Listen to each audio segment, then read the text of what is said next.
그리고 어려서부터 저렇게 질문이 많은 거야. 배우려는 의지가 남다르다는 것 때문에 그 아이를 참 굉장히 소중하게 여기는 그런 일이 있습니다. 부모는 자녀가 부모에게 질문하는 것을 귀찮아라 하지 않아요. 좋아랍니다. 하나님 믿는 신앙도 마찬가지입니다. 여러분, 그냥 믿지 말고 덮어놓고 믿지 말고 하나님께 수시로 질문하면서 신앙생활에 나가는 성도들이 되시기 바랍니다.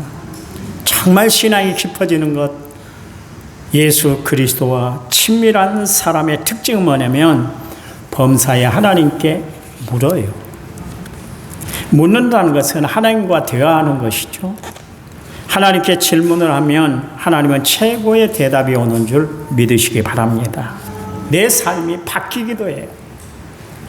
저는 힘들 때, 어려울 때, 복잡할 때, 낭망스러울 때, 내가 이해가 안 되는 상황이 있을 때 그때 하나님 앞에 물어요.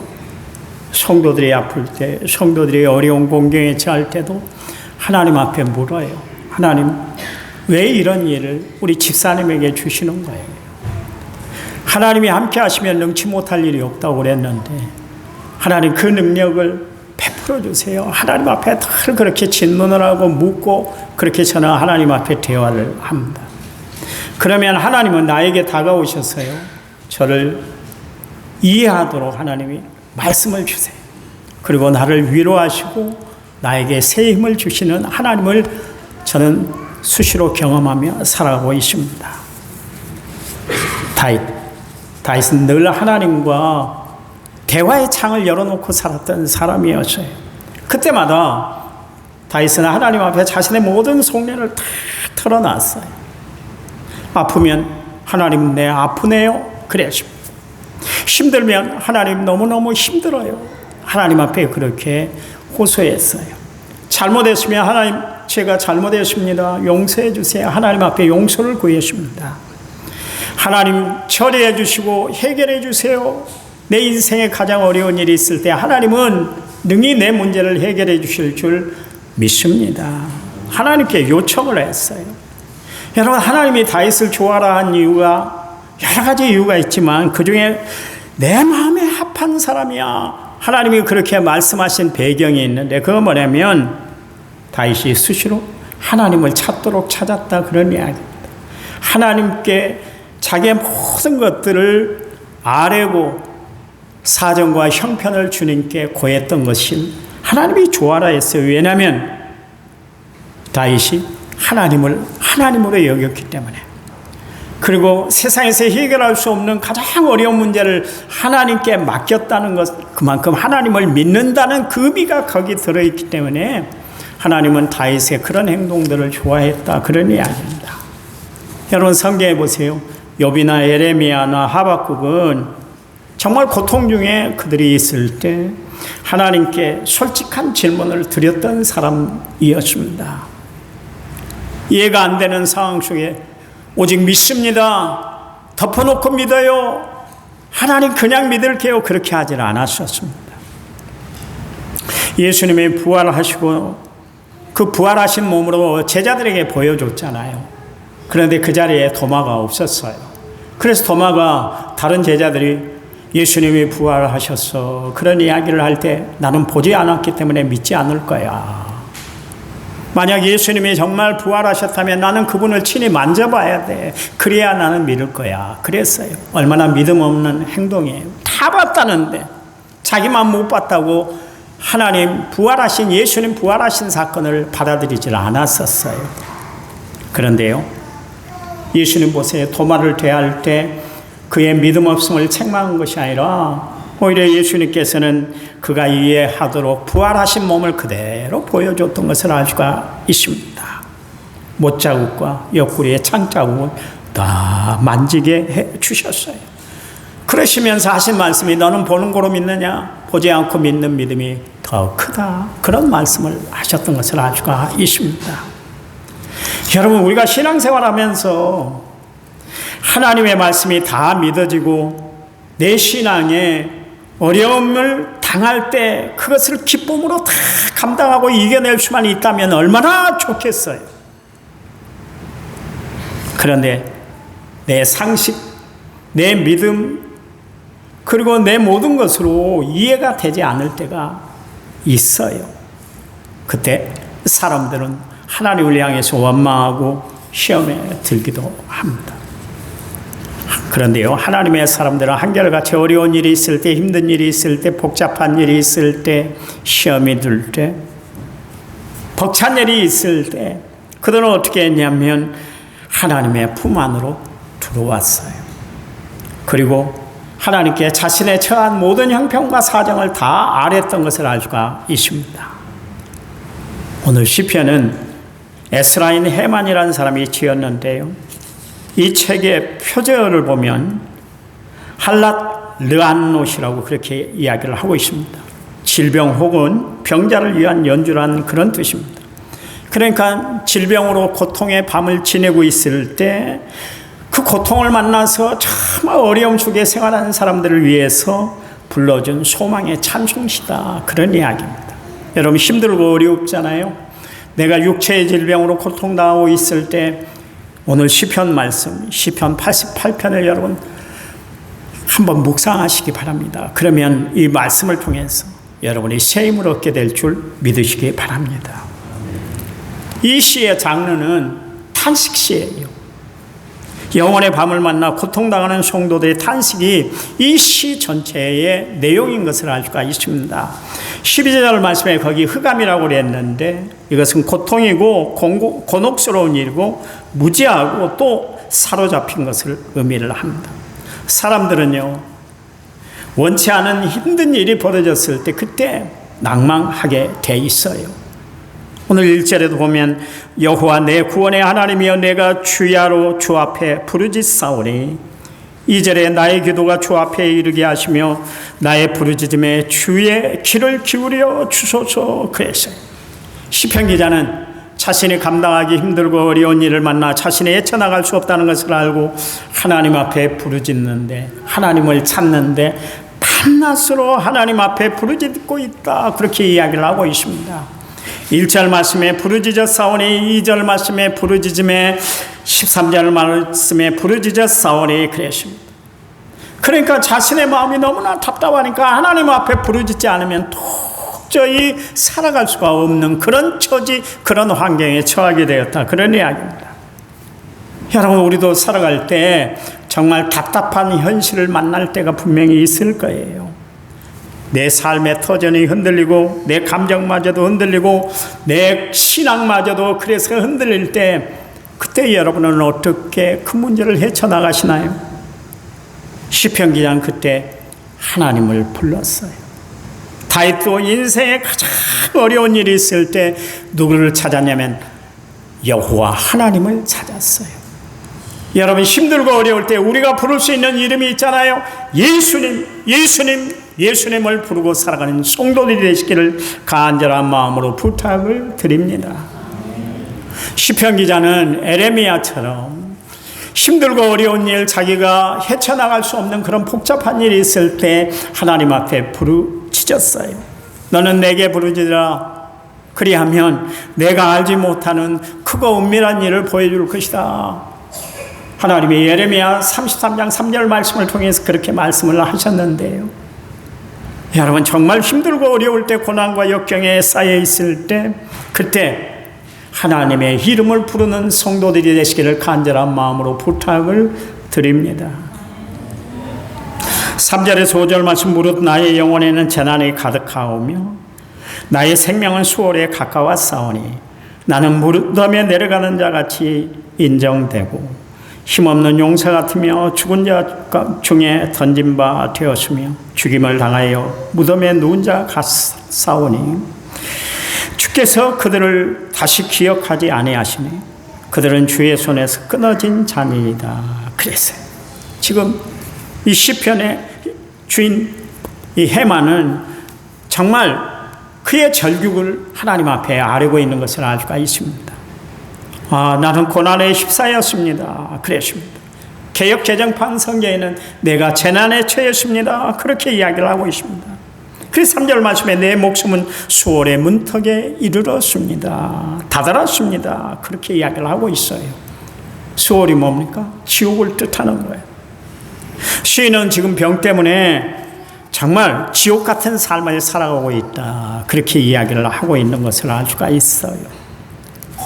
죽음의 문턱에 자신이 서 있다고 지금 이야기를 하고 있습니다.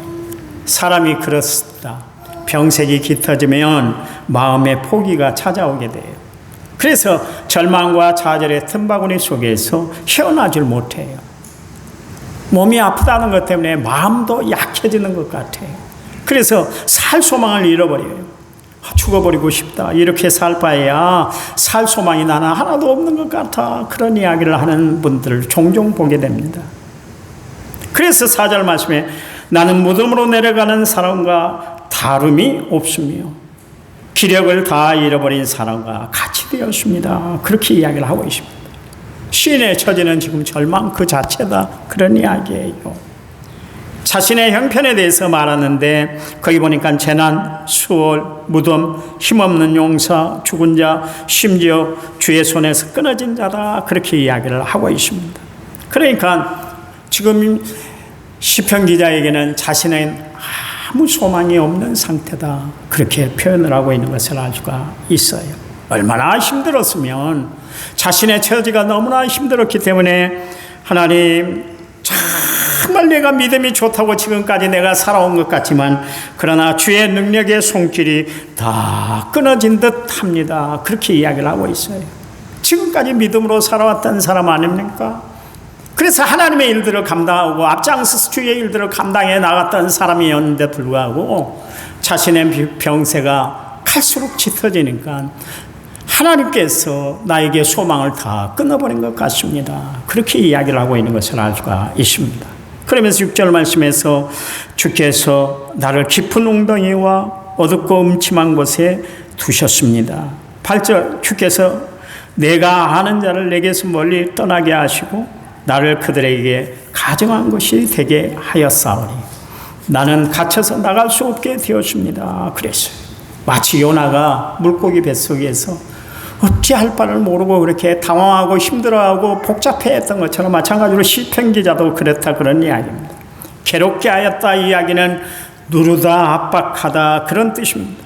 그러니까 빚쟁이가 채무가 있어서 빚을 졌는데 채권자가 찾아와서 빨리 빚을 갚으라고 독촉하는 그런 상태와 같다, 그렇게 이야기를 하고 있습니다. 심지어 고통의 절정에 이른 상태였습니다. 주님께서는 나의 가까운 친구들마저 내게서 멀리 떠나게 하시고 나를 그들 보기에 역겨운 것이 되게 하시니 나는 갇혀서 빠져나올 수 없는 몸이 되었습니다, 그러십니다. 몸이 아프니까 주변의 모든 사람들도 다 떠나더라, 그런 이야기. 모든 사람들이 자기를 바라보는데 벌레 보듯 그렇게 보고 있습니다, 그러십니다. 얼마나 자신을 미워했던지 혐오스러운 존재로 그렇게 바라보고 있다고 그렇게 이야기를 하고 있어요. 여러분, 그의 영혼이 깊은 밤 한가운데 그가 처해 있는 것을 알 수가 있습니다. 그러다 보니까 이 시인이 하나님이 내가 의지할 것 다 끊어놓으셨잖아요, 하나님이 이럴 수가 있어요, 그러면서 하나님께 호소하고 있는 것을 알 수가 있습니다. 그래서 사람들에게 모욕거리가 되고 업신거리가 되고, 그래서 지금 이렇게 내가 정말 난관에 처해 있습니다, 하나님 앞에 그렇게 이야기를 하고 있는 것을 알 수가 있습니다. 여러분, 힘들 때 아니 어떻게 그렇게 믿음 좋은 사람이 하루아침에 믿음이 떨어져서 그런 이야기를 할 수 있어, 그렇지만 여러분 늘 이야기합니다. 남의 이야기라고 쉽게 이야기해서는 안 되는 거예요. 내가 그 상황이 되면 나도 그렇게 어려움을 호소할 수가 있는 거예요. 그러니 여러분 주변에 어려움 당한 식구들을 만나면 막 그까짓 갖고 그러냐고 그렇게 믿음이 없어 그러면서 그 사람을 비난하지 마세요. 위로해 주세요. 그냥 안아주는 거예요. 여비에 어려움을 당했잖아요. 그의 친구들이 와서 보니까 할 말을 잃은 거예요. 세상에 그렇게 부유하게 당당하게 멋있게 살던 사람이었는데 하루아침에 행색이, 이거는 뭐 행색을 알아볼 수 없을 정도로 비참한 처지에 처했잖아요. 그때 친구들이 뭐라 했냐면 일주일 동안 아무 말도 못했어요. 그냥 욥 곁에만 있었습니다. 그럴 때는 욥이 위로가 됐었어요. 욥의 심리가 뒤틀어지기 시작한 건 뭐냐면 친구들이 한마디씩 건넬 때 그게 오히려 상처가 됐던 것을 알 수가 있습니다. 여러분, 우리는 믿음으로 건넨다고 그러지만 받아들이는 사람은 믿음의 용량에 따라서 그것을 받아들일 수도 있지만 그것이 시험거리가 될 수도 있는 거예요. 그러니까 그 사람의 믿음 없음을 탓하는 것이 아니라 그의 믿음이 성숙하도록 도와주는 것이 우리가 해야 할 일인 것이에요. 여러분, 주변에 정말 신앙 때문에, 건강 때문에, 또 사업 때문에, 또 세상 살아가는 일들 때문에 힘들고 어렵게 살아가는 그런 이웃들을 만나고 또 성도들을 만나면 그냥 위로해 주시기 바랍니다. 그게 가장 중요한 거예요. 그렇다면 하나님께서는 왜 그의 자녀에게 형통한 길을 열어주시고 축복된 길을 걸어가게 하시지? 왜 이렇게 어려움을 끼치게 하실까? 거기는 또 다른 하나님의 섭리가 있다는 거예요. 온전한 구원을 보여주시기 위해서 우리에게 영혼의 밤을 주신다는 사실을 기억하시기 바랍니다. 그래요. 우리의 영혼이 깊을 때, 아무도 나를 손잡아주지 않을 때 유일하게 나에게 다가와서 손을 잡아주신 분이 바로 하나님, 예수님, 성령님인 줄 믿으시기 바랍니다. 하나님이 그 고난을 이겨내도록 힘을 주실 거예요. 그분을 의지하면 끝내 우리는 고난을 이겨내 승리하는 사람들이 되는 줄 믿으시기 바랍니다. 또한 세상에 의지할 것 없어 하나님을 의지하도록 하기 위해서 주님은 우리에게 고난을 주신다는 것을 분명히 기억하시기 바랍니다. 더 나아가 우리가 인내하는 믿음을 갖게 하기 위해서 하나님께서 우리에게 고난의 밤을 지내게 주세요. 여러분, 그분이 나의 아픔, 나의 시련, 나의 고통을 아시고 나에게 다가오셔서 나에게 힘 주시고 용기 주시고 은혜 베풀어 주시고 능력을 주실 줄 믿으시기 바랍니다. 욥 보세요. 영혼의 깊은 밤 정말 얼마나 처절하게 경험을 했습니까? 재산을 도적대들에게 다 빼앗기고 말았습니다. 하루아침에 알거지가 되고 말았어요. 10명의 남매가 갑자기 불어온 태풍 때문에 완전히 압사해서 다 죽어버렸습니다. 자신의 몸에는 악창이 들려서 죽음을 앞두고 있었습니다. 그뿐만 아니라 아내의 배신, 친구들의 모함 때문에 욥은 견딜 수가 없었어요.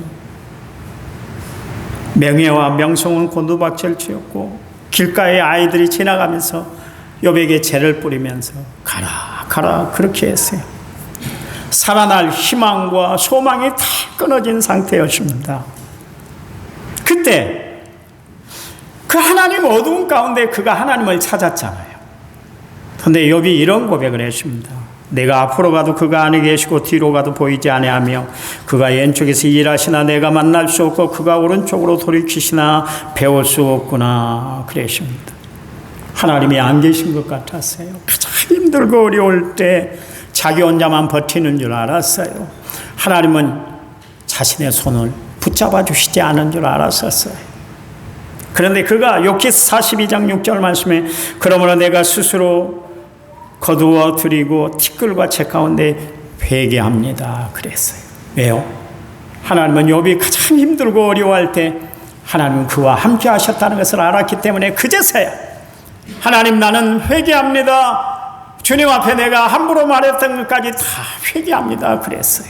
여러분, 하나님은 언제나 우리와 함께 하시는 하나님인 줄 믿으시기 바랍니다. 내가 가장 인생의 어두운 길을 걸어가고 있을 때 나 혼자라고 생각할 때 그때도 하나님은 나와 함께 하시는 분인 줄 믿으시기 바랍니다. 그래요. 여러분, 하나님은 우리로 하여금 말씀을 붙들고 기도 가운데 살게 하기 위해서 나에게 영혼의 깊은 밤을 허락하신 줄 믿으시기 바랍니다. 오늘 인생의 깊은 밤에 갇혀서 신음하고 계신 분 계십니까? 여러분, 하나님 앞에 나오시기 바랍니다. 주를 붙드시기 바랍니다. 십자가를 바라보는 여러분이 되시기 바랍니다. 히브리서 기자는 예수를 깊이 생각하라 그러십니다. 힘들고 어려울 때 여러분 세상 바라보고 내 자신을 바라보고 땅을 바라보고 절망하고 좌절할 것이 아니라 그때 믿음의 주요 온전케 하신 예수님을 바라보시기 바랍니다. 예수를 깊이 생각해 그 어려움을 난관을 잘 이겨내고 살아가는 믿음의 성도들이 되시기를 간절한 마음으로 부탁을 드립니다. 주님도 영혼의 어두운 밤이 찾아왔을 때 그분은 하나님 앞에 무릎 꿇고 절규하며 기도했어요. 엘리 엘리 라마 사박다니 나의 하나님 어찌하여 나를 버리셨습니까? 그런데요 하나님은 결코 버리시질 않으셨어요. 그분의 고통 그분의 시련을 통해서 온 인류를 구원하시기 위해서 하나님은 예수님께 그 어둠의 밤을 지나도록 역사하셨던 것을 알 수가 있습니다. 바라기는 여러분에게 부탁을 드려요. 힘들고 어려운 일이 있을 때 낭만과 낙심이 찾아올 때 그때 여러분 우리를 향하신 하나님의 깊은 뜻을 생각하면서 여러분의 어려운 고난 역경 시련을 잘 이겨내고 살아가는 성도들이 되시기를 간절한 마음으로 부탁을 드립니다. 여기 주께서 나를 깊은 웅덩이와 음침한 곳에 두셨습니다. 주께서 나를 돕는 자의 손길을 끊게 하셔서 그들의 도움을 받지 못하게 아무것도 할 수 없게 되었고 어떻게 나는 이제 탈출할 길마저도 나에게는 다 막힌 것 같습니다. 그랬어요. 완전히 다 막힌 줄 알았었어요. 그 이야기는 무슨 이야기예요? 다른 이야기 아니에요. 하나님이 왜 이렇게 나를 도와주시지 않았어요? 그 이야기 아니라 저는 그까지 하나님 없으면 저는 살 길이 없어요. 하나님이 저를 도와주셔야만 저는 길이 열리고 삶을 살아갈 수가 있습니다. 그 고백에 여러분 끝까지 믿음 없는 고백을 드리는 것이 아니라 끝까지 하나님을 향한 믿음을 가지고 주님 앞에 머물러 있는 성도들이 되시기를 간절한 마음으로 부탁을 드립니다. 복음성가 가사에 이런 이야기가 있잖아요. 나는 아무것도 아닙니다. 그렇잖아요. 나는 아무것도 안 해요. 하나님이 손 써주셔야 돼요. 하나님의 방법을 주셔야 돼요. 하나님의 길을 열어주셔야 돼요. 하나님 앞에 이 고백을 드리도록 하나님이 나에게 역사하는 줄 믿으시기 바랍니다. 여기 시편 88편에 보니까 시인은 하나님 여호와 주라는 단어를 28번 언급하고 있습니다. 그러니까 시인은 인생의 가장 어려울 때 앞이 보이지 않은 그런 어둠에 처할 때 그가 찾았던 이름이 있는데 하나님이다. 그런 이야기입니다. 여러분 고통당할 때 하나님의 선한 손길을 바라볼 줄 아는 믿음의 성도들이 되시기 바랍니다. 9절 곤란으로 말미암아 내 눈이 새하였나이다. 여호와여 내가 매일 주를 부르며 주를 향하여 나의 두 손을 들었습니다. 그랬습니다. 세상 의지할 것 없어 하나님 앞에 두 손 들고 나온다. 그런 이야기예요. 하나님은 어떤 사람을 사랑하시는가, 하나님은 어떤 사람들에게 역사하시는가, 세상에 의지할 것 없어 두 손 들고 주님 앞에 나오는 사람들을 하나님은 가장 사랑하시고 그들을 찾도록 찾는 줄 믿으시기 바랍니다. 여러분 세상 살아갈 때 힘든 일이 있을 때 내 경험을 의지하고 세상을 바라보고 그 문제를 해결하려고 힘쓰는 자들이 아니라 주님 앞에 나와 믿음으로 무릎 꿇고 두 손 들고 하나님의 도우심을 구하고 살아가는 성도들이 되시기를 간절한 마음으로 부탁을 드립니다. 오늘 하루 이번 한 주간 살아갈 때 하나님의 도우신 힘으로 여러분 승리하며 살아가는 믿음의 성도들이 되시기를 간절한 마음으로 부탁을 드립니다. 하나님 감사합니다. 기도가 응답이 되지 않을 때, 고난이 겹칠 때, 그때도 우리는 결코 하나님을 포기할 수 없습니다. 그때도 하나님을 꽉 붙들고 살아가는 저희를 되도록 도와 주시옵소서. 하나님, 어둠이 지나도록까지 하나님이 함께해 주실 줄 믿습니다. 늘 승리하도록 하나님이 저희들의 삶을 책임져 주실 줄 믿어 예수님 이름으로 기도했습니다. 아멘.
하나 간구하겠습니다. 그 정교인 1일 수련회 때 우리가 유니폼을 입는데요. 그 교회에서 하는 건 아니고요. 개인이 찬조를 했습니다. 지금 찬양단 입은 옷이 큰가요? 네. 이 유니폼인데요. 치수를 맞춰야 됩니다. 그래서 문자로 아니면 뒤에 가시면서 우리 집사람에게, 사모에게 사이즈를 이야기를 해주세요. 사이즈가 한 치수 높습니다. 우리가 보통 입는 사이즈보다 한 치수 높으니까 전교인들 다 줄 거예요. 그러니까 꼭 가시기 바랍니다. 그래, 축도 받을래? 응? 자, 기도합니다.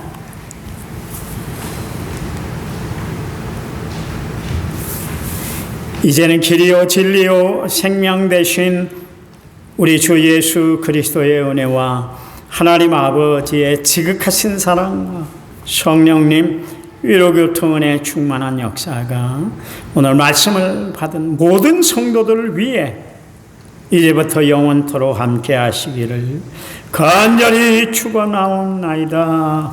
아멘.